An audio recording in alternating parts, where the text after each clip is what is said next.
Hi friends, இன்றைக்கி ஹெல்த்தியாக பச்சை பயிறு வச்சு ஒரு ஸ்வீட் சுண்டல் எப்படி பண்ணலான்னு பார்ப்போம். 1 டம்ளர் பச்சை பயிறு எடுத்துக்கோங்க. நல்லா வாஷ் பண்ணிவிட்டு 3 டம்ளர் அதே டம்ளரில் 3 டம்ளர் தண்ணி விட்டுக்கோங்க. குக்கரில் ஒரு 10 விசில்ஸ் வர அளவுக்கு அதை பாயில் பண்ணி எடுத்துக்கோங்க. நான் சோக் பண்ணலை, அதனால 10 விசில்ஸ் விட்டுருக்கேன். இப்போ நல்லா வெந்துருச்சு. நான் எடுத்து மேஷ் பண்ணி பார்த்தா நல்லா மேஷ் ஆகுது. ஸோ பச்சை பயிறு நல்லா வெந்துருச்சு. ஸோ அதே டம்ளரில் 1 டம்ளர் நாட்டு சர்க்கரை சேர்த்துக்கிறேன்.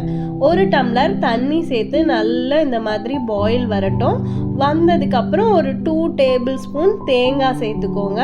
தேங்காய் சேர்த்ததுக்கப்புறம் வேக வச்சுருக்கோம்ல பச்சை பயிறு, அதையும் ஆட் பண்ணிக்கிறேன்.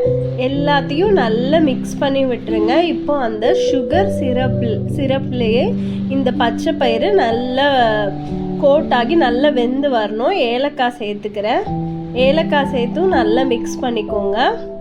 மிக்ஸ் பண்ணதுக்கப்புறம் இப்போ பார்த்தீங்களா, கொஞ்சம் கூட அந்த தண்ணி இல்லாமல் நல்லா வெந்துருச்சு. ஃபைனலாக நான் கீ ஆட் பண்ணிக்கிறேன். அவ்வளோதாங்க, நம்மளோட பச்சை பயிறு ஸ்வீட் சுண்டல் ரெடி. இது ஆடி பூரத்துக்கு செஞ்சது. நான் இதை இப்போ ஒரு பவுலில் ட்ரான்ஸ்ஃபர் பண்ணிக்கிறேன். நீங்களும் இதை கண்டிப்பாக ட்ரை பண்ணி பாருங்கள். கிட்ஸுக்கு ஸ்நாக்ஸாகவும் இதை பண்ணி கொடுக்கலாம். தேங்க்யூ.